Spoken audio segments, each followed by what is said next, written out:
चलिए बायोलॉजी में हम लोग आज ह्यूमन रिप्रोडक्शन चैप्टर जो है एनसीईआरटी चैप्टर नंबर 3 वहीं शुरू करने जा रहे हैं। इस चैप्टर का नाम है human reproduction.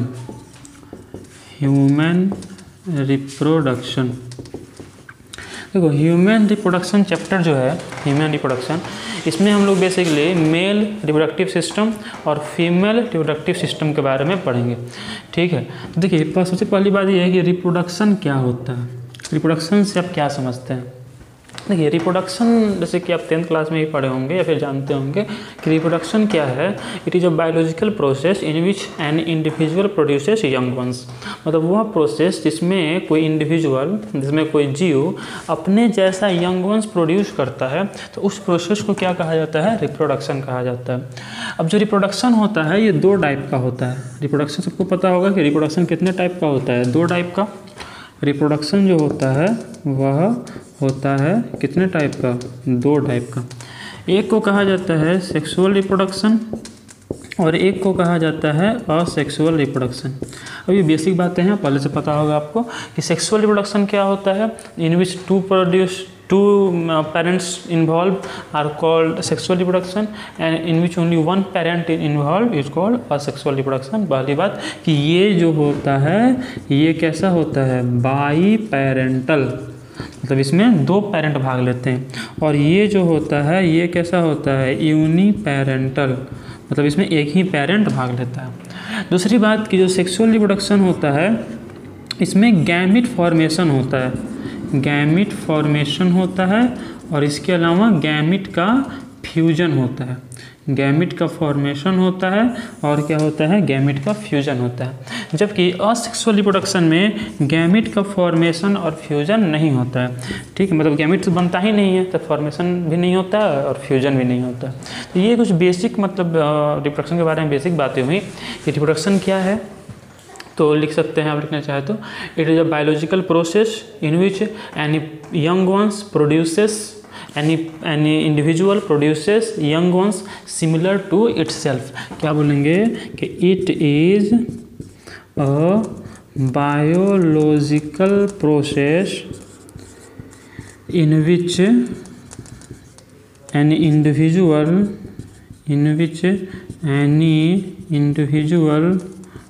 produces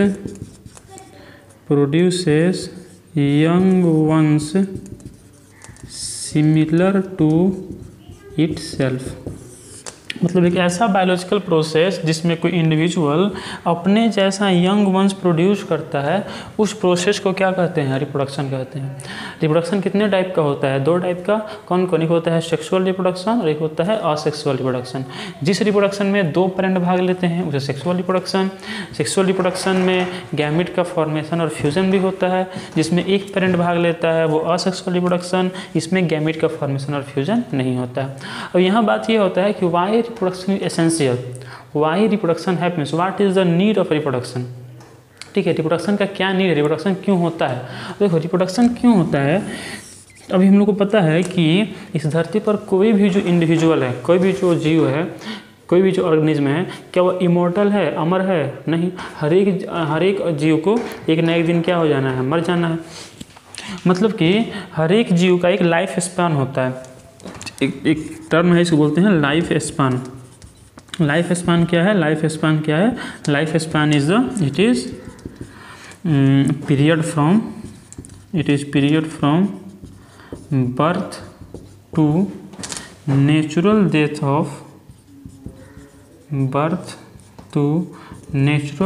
of an organism. मतलब किसी भी ऑर्गेनिज्म के जन्म से लेकर उसके प्राकृतिक मृत्यु, जिसको नेचुरल डेथ होता है, उस पीरियड को क्या कहा जाता है? लाइफ स्पैन कहा जाता है। तो लाइफ स्पैन क्या है? It is period from birth to natural death of an organism. किसी भी ऑर्गेनिज्म के बर्थ से लेकर नेचुरल डेथ का जो टाइम पीरियड है उसी को बोलते हैं लाइफ स्पैन। अगर लाइफ स्पैन हम देखिए तो ह्यूमन का जो मैक्सिमम लाइफ स्पैन है वो कितना होता है? Approx 100 years. अगर हम बात करें, मान लो कि अगर हम किसी बैक्टीरिया का, तो उसका होता है लगभग कुछ घंटे होता है। उसके अलावा हम बात करें, मान लो बनियान ट्री बरगद का पेड़, तो इसका कितना होता है? 200 to 300 ईयर्स। मान लो अगर हम बात कर रहे हैं पीपल ट्री, तो पीपल ट्री जो होता है उसका लाइफ स्पान होता है 2000 to 3000 ईयर्स। अगर हम मान लो बात करते हैं रेड वुड ट्री, तो रेड वुड ट्री जो है उसका लाइफ स्पान जो है वो होता है 3000 से 4000 साल। उसी तरह से अगर हम बात करते हैं मान लीजिए कि क्रो का, तो क्रो का जो लाइफ स्पान है वो होता है लगभग 15 ईयर्स।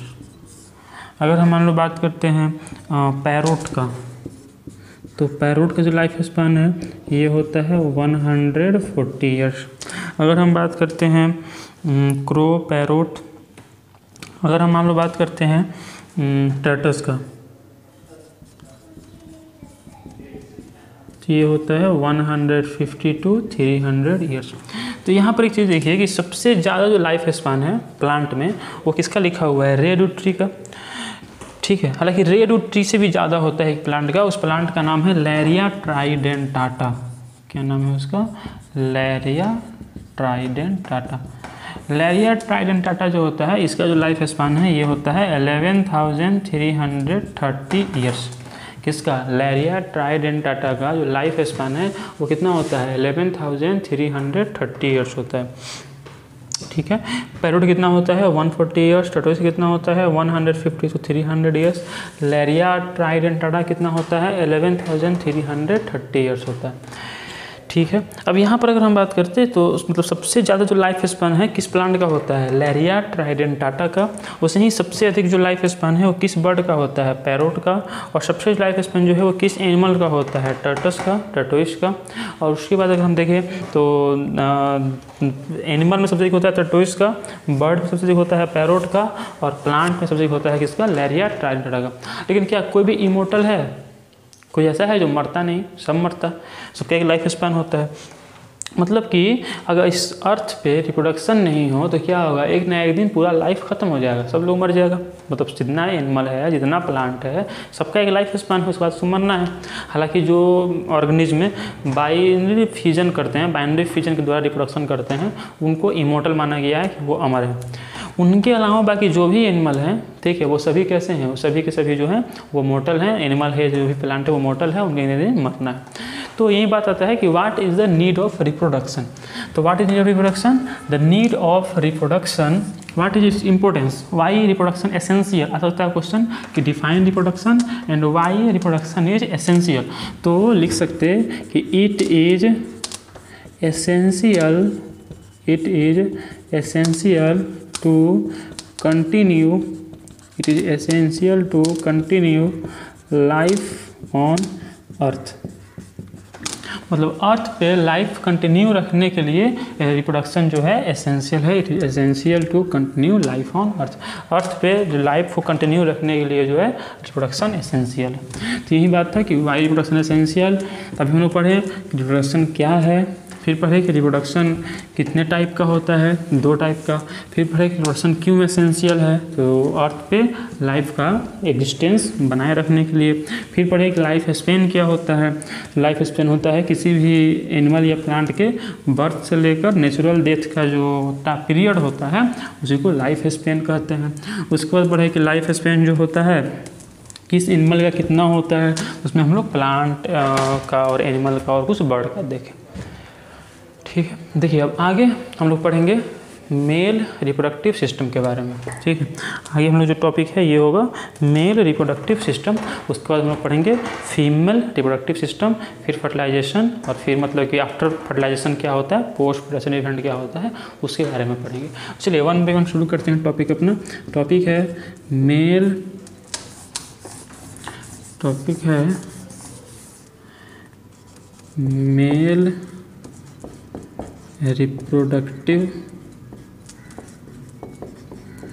Reproductive system. नहीं,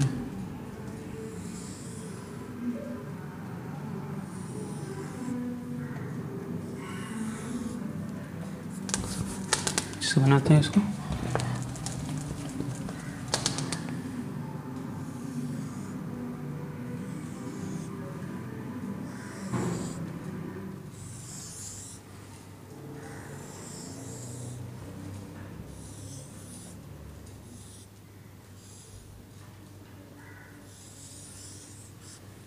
इसमें इसको बनाकर और इसको लेबलिंग करने के लिए भी जो है एग्ज़ाम में आता है हमेशा।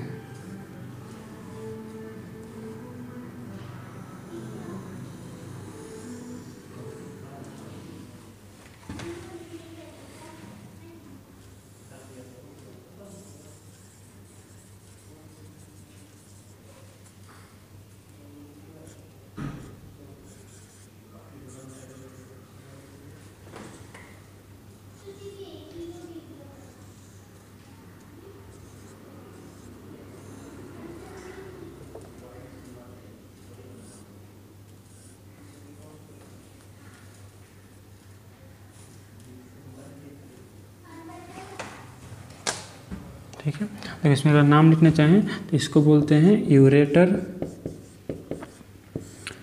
Okay, this is called what? This is called urinary bladder. ठीक है, इसको बोलते हैं सेमिनल वेसिकल।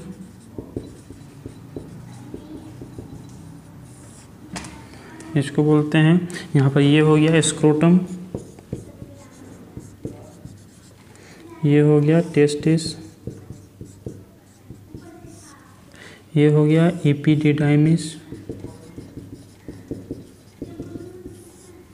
ठीक है, उसके बाद इसमें ये टेस्टिस हो गया। उसके बाद इसमें ऊपर जो एक डक्ट गया हुआ है इसको बोलते हैं वास डिफरेंस।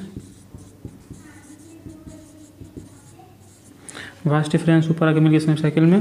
फिर यहाँ पर जो है इसको बोलते हैं इजैकुलेटरी डक्ट।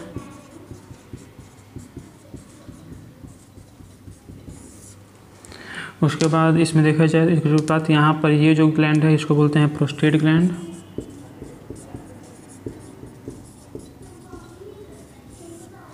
उसके बाद ये जो है इसको बोलते हैं बल्बो यूरेथ्रल ग्लैंड।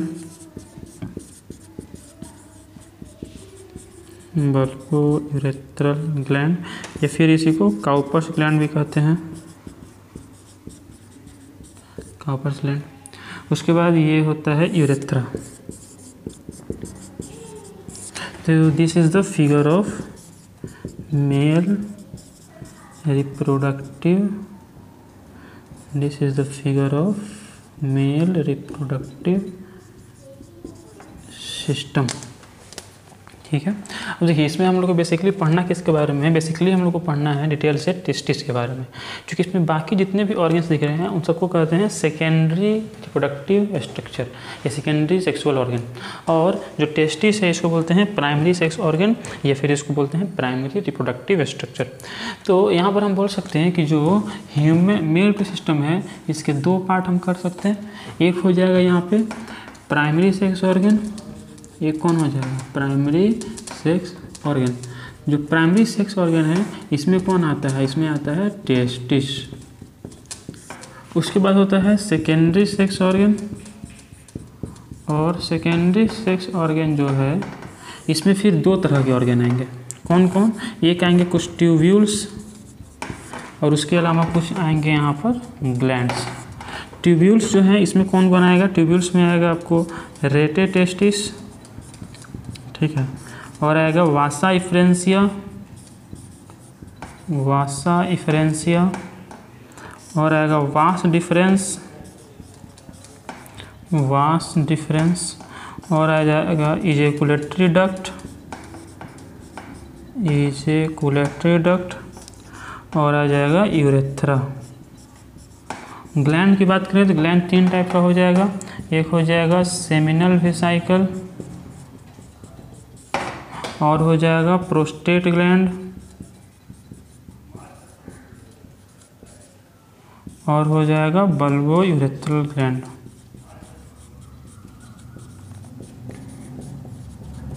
तो ये पूरे के पूरे हमारे स्ट्रक्चर्स हुए, ऑर्गन्स हुए जो कि मेल रिप्रोडक्टिव सिस्टम में पाए जाते हैं। कौन कौन होता है? देखिए दो तरह में हम बांट सकते हैं। जो मेल रिप्रोडक्टिव सिस्टम है इसको हम दो तरह से बांट सकते हैं। एक हो गया प्राइमरी सेक्स ऑर्गन, एक हो गया secondary sex organ. Primary sex organ में कौन आता है? टेस्टिस। सेकेंडरी सेक्स ऑर्गन में कौन आता है? तो कुछ ट्यूब्यूल्स आते हैं और कुछ ग्लैंड्स आते हैं। ट्यूब्यूल्स कौन कौन है? तो रेटे टेस्टिस, ये सब जो है रेटे टेस्टिस, वासा डिफरेंशिया, ये दोनों टेस्टिस के अंदर होते हैं। वास डिफरेंस तो दिख रहा है बाहर है। इसके अलावा यहाँ पर हम एपिडिडाइमिस भी लिख सकते हैं। एपिडिडाइमिस, एपिडिडाइमिस, जो एपिडिडाइमिस है ये भी क्या हुआ? ये भी यहाँ से निकला हुआ है। तो रेटे टेस्टिस, वासा डिफरेंशिया, उसके बाद है एपिडिडाइमिस, उसके बाद वास डिफरेंस, इजैकुलेटरी डक्ट और यूरेथ्रा। ग्लैंड्स जो हैं वो सेमी वेसिकल, प्रोस्टेट ग्लैंड और बल्बोरेथ्रल ग्लैंड। यहाँ पर जो प्रोस्टेट ग्लैंड है ये सिंगल होता है, लेकिन सेमिनल वेसिकल और जो बल्बोरेथ्रल ग्लैंड है ये दो दो होते हैं, मतलब पेयर में होते हैं। तो यहाँ पर ठीक है, तो ये हम लोग पढ़े अभी। अब लोग बेसिकली पढ़ना है किसके बारे में? पढ़ना है टेस्टिस के बारे में, डिटेल से पढ़ना है। तो टेस्टिस के बारे में पढ़ना शुरू करते हैं। देखिए टेस्टिस जो है, इसको हम बोलें अभी कि टेस्टिस जो है ये कहाँ होता है? टेस्टिस बॉडी के बाहर एक सैक लाइक स्ट्रक्चर में होता है, और वो जो सैक लाइक स्ट्रक्चर है उसको क्या कहते हैं? उसको कहते हैं स्क्रोटम। जो सैक लाइक स्ट्रक्चर है जिसमें one pair of testis located होता है, तो वो जो सैक लाइक स्ट्रक्चर क्या बोलते हैं? स्क्रोटम। अब जो टेस्टिस होता है वो ओव्यूलर होता है, ठीक है, मतलब ओव्यूल के शेप का होता है कुछ ऐसा। टेस्टिस जो होता है ओव्यूलर इन शेप होता है, ठीक है, ओव्यूलर इन शेप होता है। उसके बाद इसमें बीच में ये इसको बोलते हैं मेडिस्टेनम। इसको क्या बोलते हैं? मेडिस्टेनम। उसके अलावा क्या है कि इसमें बहुत सारे चैम्बर्स होते हैं। देखिए इसमें जो दो ऊपर में जो लेयर दिख रहा है, थोड़ा सा ये दूर हो गया है लेयर, दो एक्चुअली डबल मेम्ब्रेन होता है जो इसको इनक्लोज किए रहता है, ऐसे बना सकते हैं इसको। तो यहाँ पर जो दो यहाँ पर जो लेयर दिख रहा है, तो इसमें से एक को बोलते हैं टूनिका एल्बुजिनिया, एक को क्या बोलते हैं? टूनिका एल्बुजिनिया, और एक को बोलते हैं टूनिका वैजिनलिस, एक को बोलते हैं टूनिका वैजिनलिस। एक को बोलते हैं टूनिका एल्बुजिनिया और एक को क्या बोलते हैं? टूनिका वैजिनलिस बोलते हैं। बीच में एक वाल है जिसको दो पार्ट में सेपरेट किया हुआ है, उस वाल को क्या कहते हैं? मेडिस्टेनम। दो पार्ट में सेपरेट किया हुआ है, और यहाँ पर कुछ लोब्यूल्स, कुछ छोटे छोटे लोब्यूलर स्ट्रक्चर होते हैं, इनको बोलते हैं टेस्टिकुलर लोब्यूल। इनको क्या कहा जाता है? टेस्टिकुलर लोब्यूल, जो कितना होता है? अप्रॉक्स 250 होता है, 250। मतलब कि टेस्टिस के अंदर पूछे कोई कि टेस्टिकुलर लोब्यूल कितने होते हैं? 250 जो है टेस्टिकुलर लोब्यूल टेस्टिस के अंदर पाए जाते हैं, ठीक है। 250 जो टेस्टिकुलर लोब्यूल हैं, उन लोब्यूल्स में कुछ ट्यूबुलर स्ट्रक्चर होते हैं। लोब्यूल्स के अंदर कुछ ट्यूबुलर, मतलब ट्यूब की तरह कुछ स्ट्रक्चर होते हैं जो एक या तीन हो, किसी में एक, किसी में दो, किसी में तीन। इनको बोला जाता है सेमिनिफेरस ट्यूब्यूल। इन्हें क्या कहा जाता है? इन्हें कहा जाता है सेमिनिफेरस ट्यूब्यूल, जो कितना होता है? 1 से 3 होता है। मतलब किसी में एक हो सकता है, किसी में दो हो सकता है, और किसी में 3 स्ट्रक्चर हो सकता है, सेमिनिफेरस ट्यूब्यूल हो सकता है, ठीक है। अभी जो सेमिनिफेरस ट्यूब्यूल है, अगर इसको हम देखें तो सेमिनिफेरस ट्यूब्यूल दो तरह के सेल्स से मिलकर बना होता है। एक को कहा जाता है मेल जर्म सेल और एक को कहा जाता है सर्टोली सेल। मतलब कि जो सेमिनिफेरस ट्यूब्यूल है उसमें कितने टाइप के सेल होते हैं? 2 टाइप के। एक को कहा जाता है मेल जर्म सेल और एक को क्या कहा जाता है? सर्टोली सेल कहा जाता है। मेल जर्म सेल को स्पर्मेटोगोनिया भी कहा जाता है। मेल जर्म सेल को क्या कहा जाता है? स्पर्मेटोगोनिया, या फिर इसको बोलते हैं मेल जर्म सेल, या फिर इसी को क्या कहते हैं? सर्टोली सेल भी कहते हैं। अब देखिए, तो अभी तो देखो क्या क्या देखें। देखिए कि जो मेल रिप्रोडक्टिव सिस्टम है इसमें 2 तरह के ऑर्गन्स होते हैं। कौन कौन? प्राइमरी सेक्स ऑर्गन, एक कौन होता है? Secondary sex organ. Primary sex organ किसे कहते हैं? टेस्टिस को। इसके अलावा जितने भी ऑर्गन्स हैं उन्हें क्या कहते हैं? Secondary sex organ. Secondary sex organ कितने टाइप के होते हैं? 2 टाइप के। कौन कौन? ट्यूब्यूल्स होते हैं, कुछ ग्लैंड्स होते हैं। ट्यूब्यूल्स कौन कौन होते हैं? तो रेटे, टेस्टिस, वासा डिफरेंशिया, वास डिफरेंस, ठीक है, एपिडिडाइमिस, इजैकुलेटरी डक्ट, यूरेथ्रा, ये सब ट्यूब्यूल्स हैं। ग्लैंड्स कौन कौन होते हैं? तो seminal vesicle, prostate gland, bulbourethral gland, ये सब जो हैं ग्लैंड्स हैं, ठीक है। उसके बाद हम बात किए टेस्टिस के बारे में। टेस्टिस में कितना लोब्यूल होता है, तो 2 लोब्यूल। ऊपर वाले को क्या कहते हैं, ऊपर को बोलते हैं टूनिका एल्बुजिनिया। नीचे वाले को क्या कहते हैं, टूनिका वेजिनलिस कहते हैं। उसके बाद यहाँ पर क्या होते हैं, कुछ लोब्यूल्स होते हैं जिन्हें कहते हैं टेस्टिकुलर लोब्यूल। टेस्टिकुलर लोब्यूल के अंदर, टेस्टिकुलर लोब्यूल कितना होता है, 250। टेस्टिकुलर लोब्यूल के अंदर क्या होता है, कुछ ट्यूबुलर स्ट्रक्चर होता है जिन्हें क्या कहते हैं, सेमिनिफेरस ट्यूब्यूल कहते हैं। सेमिनिफेरस ट्यूब्यूल जो होता है वह कितना होता है, तो 1 से 3 होता है, ठीक है। और सेमिनिफेरस ट्यूब्यूल में कितने तरह के सेल होते हैं, 2 तरह के सेल होते हैं। कौन कौन, एक होता है मेल जर्म सेल और एक कौन होता है, सर्टोली सेल। अब ध्यान से सुनिए, इसके अलावा जो टेस्टिकुलर लोब्यूल है वहाँ पर कुछ सेल्स और होते हैं, मतलब कि ट्यूब्यूल को, सेमिनिफेरस ट्यूब्यूल को छोड़ दिया जाए तो कुछ सेल और होते हैं जिन सेल्स को कहा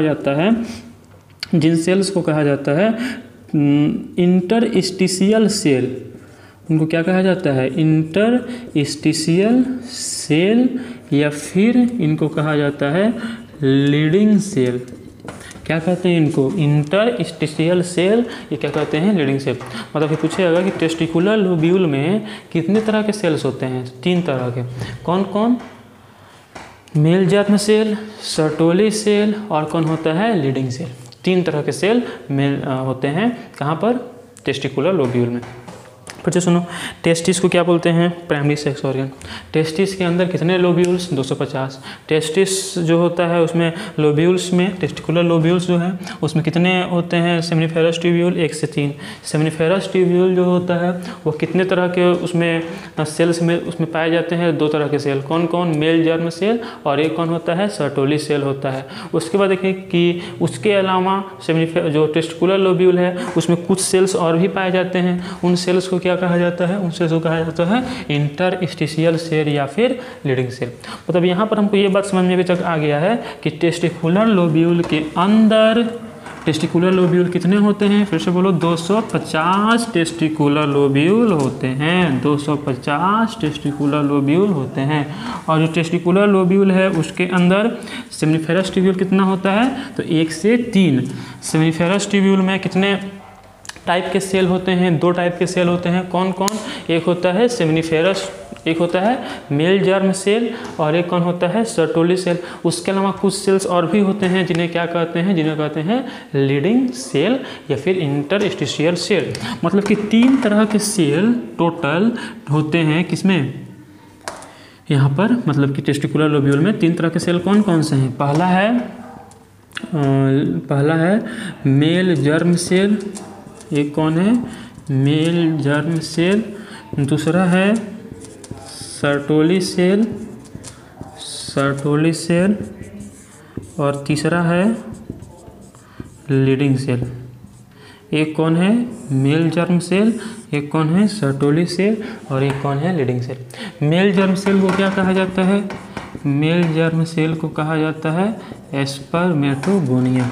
सर्टोली सेल जो होता है ये और ये तीनों को इनको क्या कहा जाता है, इनको कहा जाता है इंटरस्टिशियल सेल। Interstitial cell. देखो तो यहाँ पर जो मेल जर्म सेल होता है, मेल जर्म सेल का क्या काम होता है, तो मेल जर्म सेल का काम होता है स्पर्म फॉर्मेशन करना। मतलब जो स्पर्म का फॉर्मेशन है वो कहाँ होता है, किस किस सेल से होता है, मेल जर्म सेल से या स्पर्मेटोगोनिया सेल से। स्पर्मेटोगोनिया से या फिर मेल जर्म सेल से ही स्पर्म का फॉर्मेशन होता है। जो सर्टोली सेल है इसका काम क्या होता है, जो स्पर्म बना है उसको न्यूट्रिशन प्रोवाइड करना। सर्टोली सेल क्या करता है, स्पर्म को न्यूट्रिशन प्रोवाइड करता है।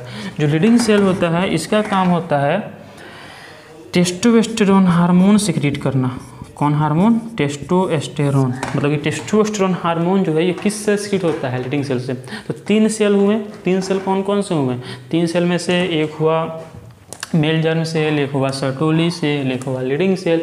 मेल जर्म सेल क्या करता है, स्पर्म फॉर्मेशन करता है।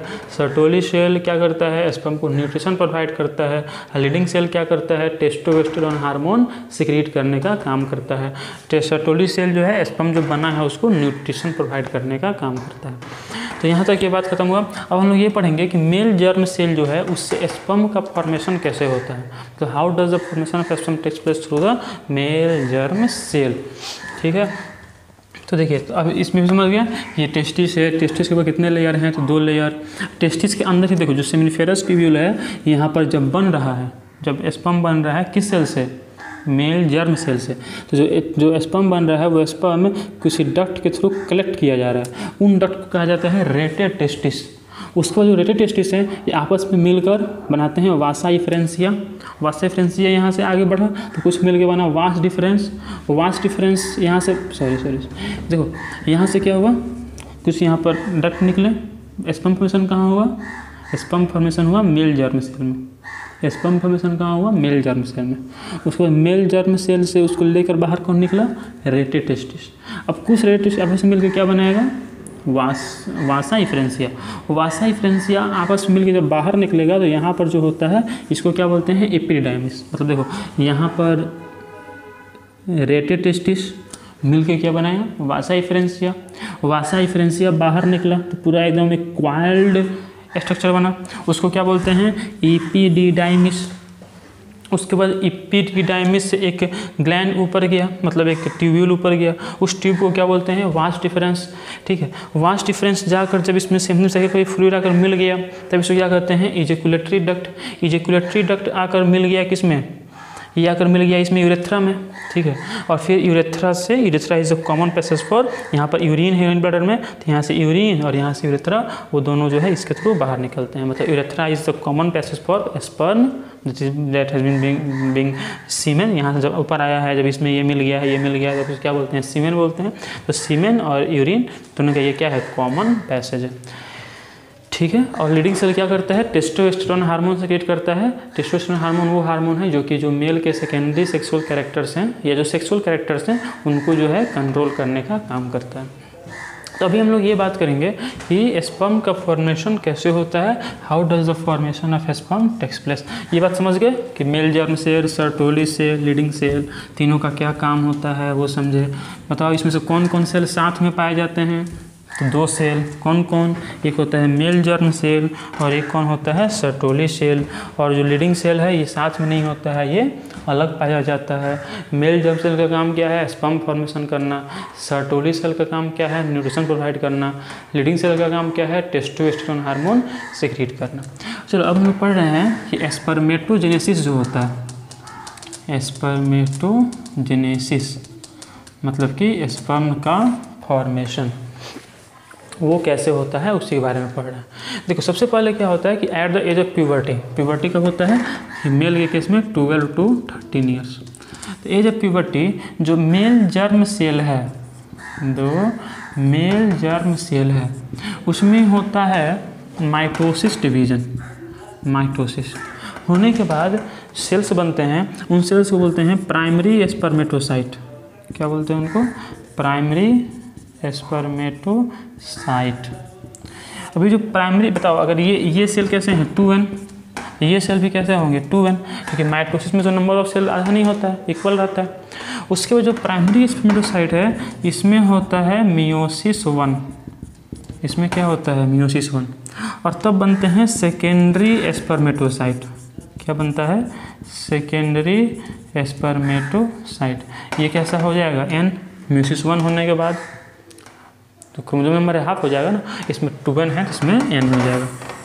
उसके बाद सेकेंडरी स्पर्मेटोसाइट है, इसमें होगा मियोसिस 2। मियोसिस 1 के बाद क्या होता है, मियोसिस 2 होता है। पता है ना, माइटोसिस एक स्टेज में होता है, मियोसिस 2 स्टेज में होता है। तो मियोसिस 2 होने के बाद यहाँ पर देखो, ये मान लो कि एक सेल थे, तो यहाँ से एक सेल ये बना। अब एक सेल से ये कितना सेल बना, 2 सेल, फिर ये कितने सेल बनेंगे, 4 सेल, और इनको बोलते हैं स्पर्मेटिड्स। क्या बोलते हैं इनको, स्पर्मेटिड्स। अब ये जो स्पर्मेटिड्स हैं यही डिफरेंशिएट होकर, यही क्या होकर, डिफरेंशिएट होकर क्या फॉर्म करेंगे, स्पर्म फॉर्म करेंगे। स्पर्मेटिड्स जो है डिफरेंशिएट होकर क्या फॉर्म करेंगे, स्पर्म फॉर्म करेंगे। अब ये स्पर्म जो है जाकर, ठीक है, जो सर्टोली सेल है, जो सर्टोली सेल है उसमें जाकर इम्बेड हो जाएगा, उसमें जाकर मतलब धंस जाएगा, इम्बेडेड, धंस गया। धंसने के बाद इसको यहाँ से क्या मिलेगा, न्यूट्रिशन मिलेगा, क्योंकि सर्टोली सेल का काम क्या होता है, न्यूट्रिशन प्रोवाइड करना। तो इसको न्यूट्रिशन देगा। न्यूट्रिशन देने के बाद क्या होगा कि यहाँ से ये रिलीज हो जाएगा, फ्री हो जाएगा। ठीक है। तो यहाँ से ये फ्री हो गया और जाकर अपना फिर यहाँ से जो फ्री होने का जो प्रोसेस है इसको बोलते हैं एस्पर्मिएशन। इसको क्या बोलते हैं? इसको बोलते हैं एस्पर्मिएशन। एस्पर्मिएशन क्या है? तो सर्टोली सेल से स्पर्म का जो फ्री होने का प्रोसेस है उसको क्या बोलते हैं? एस्पर्मिएशन बोलते हैं।